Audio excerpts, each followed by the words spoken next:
गणेशाय नमः। सार्थ श्री ज्ञानेश्वरी। जगाच्या कल्याणा संतांच्या विभूती, देह कष्टविती परोपकारी तुका म्हणे। श्री ज्ञानेश्वरी या ग्रंथाच्या सार्थ नावाप्रमाणेच त्यात ईश्वरी ज्ञान अमृताचे शब्दोशब्दी दर्शन घडते।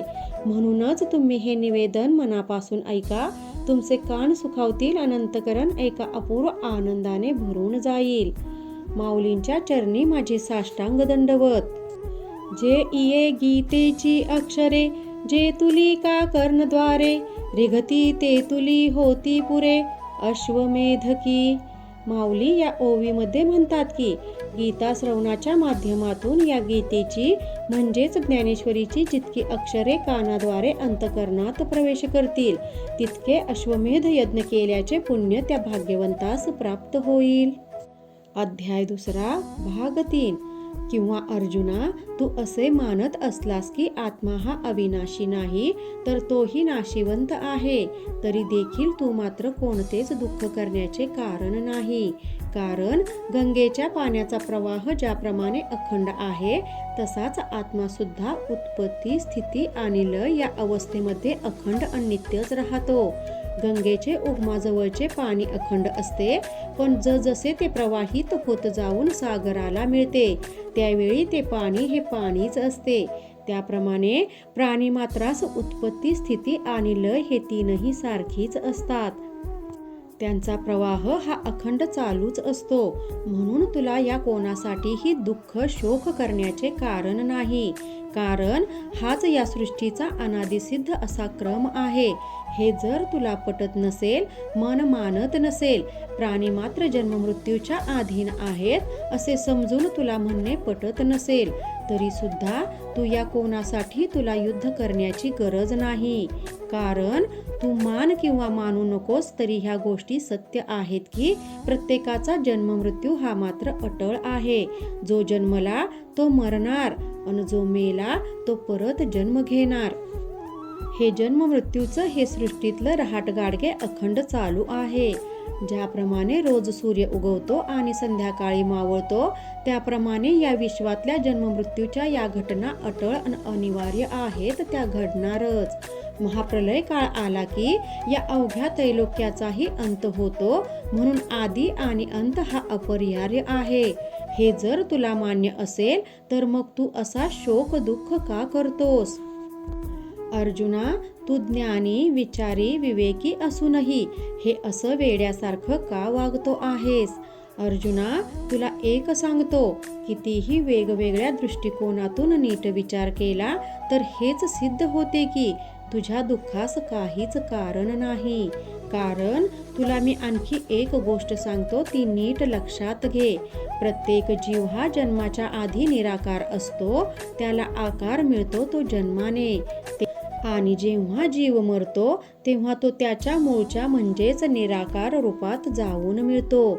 आता जीवाची जन्म आणि मृत्यू ह्यामधली जी स्थिती आहे ती मायेमुळेच झोपेतल्या स्वप्नासारखी असते। मायेच्या खेळामुळेच ते परमतत्व आकार घेते आणि मूळ पदास जाते। वारा आला की पाण्यावर लाटा उत्पन्न होतात, किंवा दागिना तयार केल्यावर सोन्याला अलंकाराचे रूप आणि आकार येतो। त्याप्रमाणे जे सर्व दृश्य आणि आकारमान जग हे केवळ त्या मायेमुळेच निर्माण होते। ही गोष्ट तू पुरती समजून घे। त्यामुळे जे मुळातच नाही त्यासाठी तू दुःख का करतोस? या आकारांचा विचार न करता त्या प्रत्येकाच्या आत जे परम अविनाशी सत्य नित्य परब्रह्म आहे, याचा तू नीट विचार कर ना। त्याच्याकडे साक्षीत्वाने लक्ष दे ना। त्या परब्रह्माची गोडी संतांच्या मनाला लागते, म्हणून त्यांच्या मनातले काम, क्रोध, विषय, विकार त्यांना सोडून जातात। त्यांच्या मनात वैराग्य उत्पन्न होते, ते वनाचा मार्ग धरतात। ज्या परब्रह्माला जाणून घेण्यासाठी जपी, तपी, ऋषी, मुनी आणि साधक, उपासक हे त्यांच्याकडे अखंड दृष्टी लावून बसतात। जे मूळ परब्रह्म आहे त्याच्याकडे तू लक्ष दे। जेव्हा स्थिर अंतकरणाचे साधक हे त्या परब्रह्मास स्थिर बुद्धीने निरखून पाहतात, तेव्हा त्यांना अवतीभोवतीच्या सर्व सांसारिक जगाचा पूर्णपणे विसर पडलेला असतो। त्या परब्रह्माचे गुण वर्णन करताना सच्चे उपासक तल्लीन होऊन जातात. त्यांच्या चित्तवृत्ती या त्या ईश्वराठायी निमग्न होतात. कोणी त्यांच्या स्वरूपाचे वर्णन ऐकून देह अभिमानापासून मुक्त होतात, तर कोणी त्या परमतत्वाशी एकरूप होऊन जातात. ज्याप्रमाणे नद्यांचे अनेक प्रवाह हे शेवटी सागराला जाऊन मिळतात आणि पुन्हा परत येत नाहीत, त्याप्रमाणे एकदा का योग्याची बुद्धी त्या ब्रह्मसाक्षात्काराशी एकरूप झाली की असे योगी अभ्यासी हे पुन्हा माईक जगात परत येत नाहीत. जे सर्वव्यापी, सर्वसाक्षी आणि सर्व भूतमात्रांच्या ठायी निवास करून आहे, त्याचा जरी कोणी घात करीन, त्याला मारीन असे म्हटले तरी ज्याचा घात होत नाही, ते अविनाशी चैतन्यरूपी जे परब्रह्म ते तू जाणून घे. जर प्रत्येक गोष्ट त्याच्याच इच्छेने उत्पन्न होते आणि नाशही पावते असे होत असेल, तर मग तू त्यासाठी शोक करण्यात काय हासिल आहे? मी वारंवार सांगून सुद्धा तुझे हे शोक, दुःख करणे चुकीचे आहे, हे तुझ्या मनाला अजूनही पटले नाही का? अरे, तुझा कसला वेडा विचार घेऊन बसला आहेस? अरे, ज्या स्वधर्म आचरणाने जीव तरुण जातो, त्या तुझ्या स्वधर्माचा तुला पूर्ण विसर पडला आहे का? असे समज की या स्थळी कौरवांचे काही कमी जास्त झाले, किंवा अगदी तुझेही काही झाले, किंवा हे सगळे जरी जग नाश पावले, तरी प्रत्येकाचा स्वधर्म हा आचरणासाठी असतो. त्याचा त्याग तू करू नको. त्यावेळी हे कृपाळूपण, दया दाखवून तुला तरुण जाता कसे येईल? आपल्या स्वकीयांच्या प्रेमाने तुझ्या मनात दया जरी उपजत असली, तरी या जागी आणि यावेळी जागणे ते योग्य नाही. अरे, असे बघ की गाईचे दूध हे जरी कितीही चांगले असले, तरी ज्याला पथ्य आहे अशा रोग्याला ते दिले तर विष समान ठरते, नाही का? त्याप्रमाणे भलत्या वेळी आणि भलतीच कृती केली तर ती घातक, अपायकारक ठरते. त्याने हिताचा नाश होतो. त्यामुळे तू वेळीच सावध हो. हे बघ, तू असा शोक न करता ज्या स्वधर्माच्या आचरणाने कधीही कोणता दोष लागत नाही, तो धर्म आचरायला सिद्ध हो. जशी दिव्याच्या प्रकाशात वाटचाल केली तर ठेच लागत नाही, सन्मार्गाने चालत राहिले असता कधीही कोणतीही हानी होत नाही, त्याप्रमाणे हे पार्था, तू नीट लक्षात घे की स्वधर्माने वागले तर आपल्या सर्व इच्छा सहज पूर्ण होतात. हे बघ, तू क्षत्रिय आहेस आणि क्षत्रिय धर्म आहे युद्ध करणे. त्यामुळे तुला या युद्धाशिवाय दुसरा योग्य असा कोणताच पर्याय नाही. युद्धास समोर उभ्या राहिल्यावर इतर कोणताच विचार न करता एकमेकांना मारावे किंवा मरावे हेच खरे. ह्या गोष्टी काय तुला आम्ही सांगायला हव्यात काय? अर्जुना, हे समोरचे युद्ध म्हणजे तुम्हास मिळालेली भाग्याने संधी आहे. तुमच्याच क्षात्रधर्माचे ते फळ आहे, अशा नजरेने भाग्याची ठेव म्हणून या युद्धाकडे बघ. अरे, यास युद्ध प्रसंग असे तरी का म्हणायचे? या रूपाने तुम्हाला स्वर्गलाभाची संधीच जणू चालून आली आहे. तुला तुझा सारा पराक्रम दाखविण्याची ही संधीच आहे असे मान. किंवा तुझे गुणकौशल्य जिच्या कानी गेल्याने ती तुझ्यावर आसक्त झाली आहे, अशी कीर्तिरूप कोणी स्त्री ही तुला वरण्यासाठी आली आहे. अरे बाबा, जेव्हा एखाद्या क्षत्रियाच्या हातून सुद्धा खूप मोठे पुण्य घडते, तेव्हा त्याला असा हा युद्धाला सामोरे जाण्याचा प्रसंग प्राप्त होतो. ज्याप्रमाणे वाटेने जाताना एखाद्यास चिंतामणी सापडावा, किंवा जांभई देण्यासाठी सहज उघडलेल्या तोंडात अमृत पडावे, तसा हा भाग्याचा युद्धप्रसंग तुला प्राप्त झाला आहे असे म्हणून तू त्याच्याकडे बघ. ही संधी हातची दवडून तू उगाच शोक करीत बसलास तर आपणच संधी घालवून स्वतःचा आत्मघात करून घेतल्यासारखे होईल. जर तू आज या युद्धात शस्त्रत्याग केलास तर आपणच आपल्या पूर्वजांनी मिळवलेले पुण्य, यश, कीर्ती या गोष्टी घालवून बसल्यासारखे होईल. इतकेच नाही तर अशा वर्तनाने तुझी सर्व कीर्ती निघून जाईल. जग तुला नावे ठेवील. नको ती महापातके तुझा शोध काढत तुझ्या मागे येतील. ज्याप्रमाणे विधवा स्त्रीचा पावलोपावली अपमान होतो, त्याप्रमाणे ज्याने स्वधर्माचा त्याग केला आहे अशा पुरुषाची अवस्था होते. किंवा ज्याप्रमाणे रणी पडलेल्या प्रेतावर गिधडे चारी बाजूनी हल्ला करतात, त्याप्रमाणे स्वधर्म त्यागणाराला महादोष व्यापून टाकतात.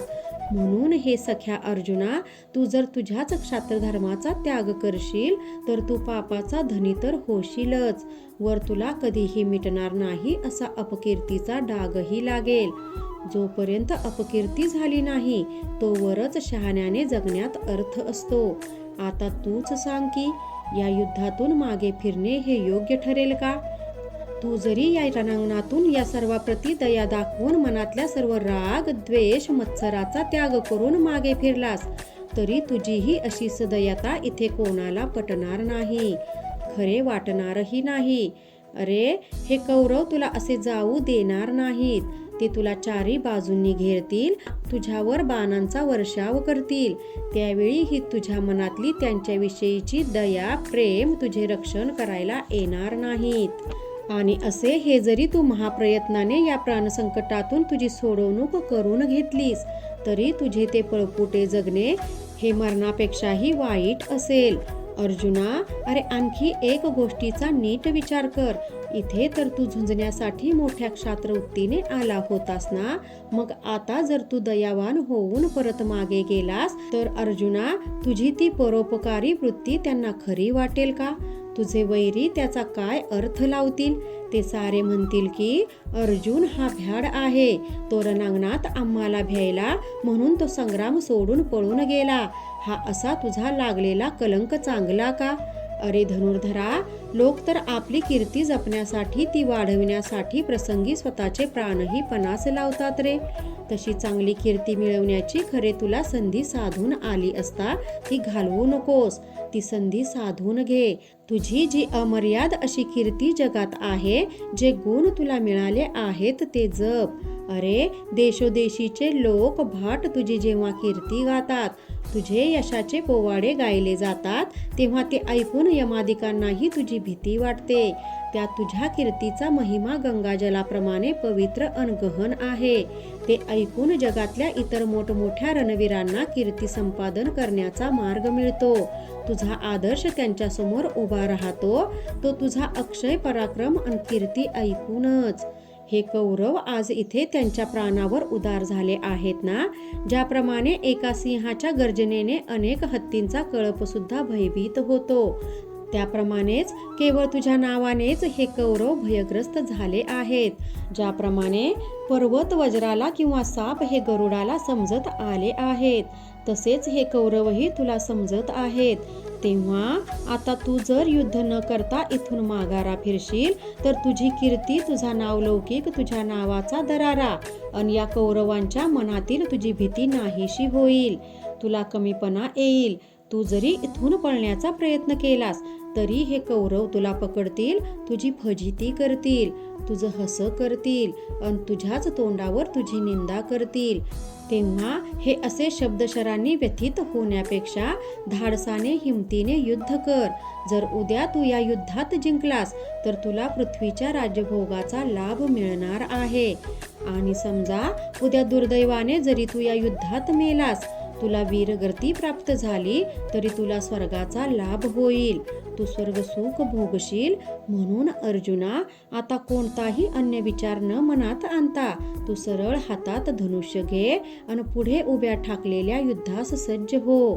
हे बघ, खरं म्हणजे स्वधर्माचे आचरण केले असता असलेले सर्व दोष दूर जातात, नाश पावतात. असे असताना ज्यापासून तुला पातक लागेल असे आत्मघातकी विचार तरी तुझ्या मनात का उत्पन्न होत आहेत? तूच सांग ना. नाव पाण्यावर तरंगते का पाण्यात बुडते? ज्याने योग्य मार्गाची निवड केली असेल, जो सावधपणे चालत असेल, त्याला कधी ठेच लागेल का?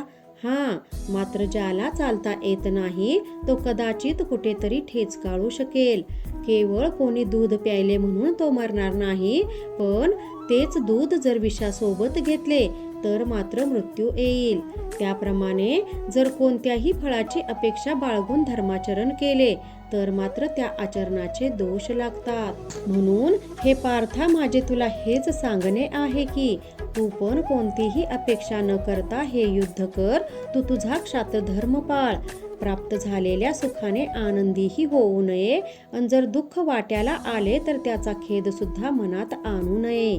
या युद्धात तुला विजय प्राप्त होईल का कदाचित तुला इथे मरण पत्करावे लागेल, याची तू जर आज वृथा चिंता करू नकोस. तू तुझा क्षात्रधर्म पालन करताना उद्या जे काही तुझ्या वाट्याला येणार असेल त्याचा तू निमूटपणे स्वीकार कर. तू तुझा क्षात्रधर्म पालन करताना उद्या जे काही तुझ्या वाट्याला येणार असेल त्याचाच तू निमूटपणे स्वीकार कर. तू जर अशा प्रकारे मनोनिश्चय करून हे युद्ध केलेस तरी तुला कोणतेही दोष लागणार नाहीत. तेव्हा तू आता निश्चंक मनाने हा संग्राम करावास. उठ आणि युद्धास उभा राहा, युद्ध कर. इतके सांगितल्यावर भगवान पुढे अर्जुनास असे म्हणतात की, अर्जुना, मी तुला हा असा इथवर ज्ञानयोग मार्ग सांगितला आहे. आता इथून पुढे मी तुला बुद्धियोग मार्ग सांगतो, तो तू काय ते ध्यानपूर्वक ऐक. अर्जुना, हे लक्षात घे की मनुष्य बुद्धियोगाला प्राप्त झाला की त्याला त्याच्या कृतकर्मबंधाची मुळीच बाधा होत नाही. ज्याप्रमाणे अंगावर वज्रकवच चढवून संग्राम केला तर कोणतेही आघात सहन करून अंती विजय मिळविता येतो. रामकृष्ण हरी. गीता भागवत ज्ञानेश्वरी.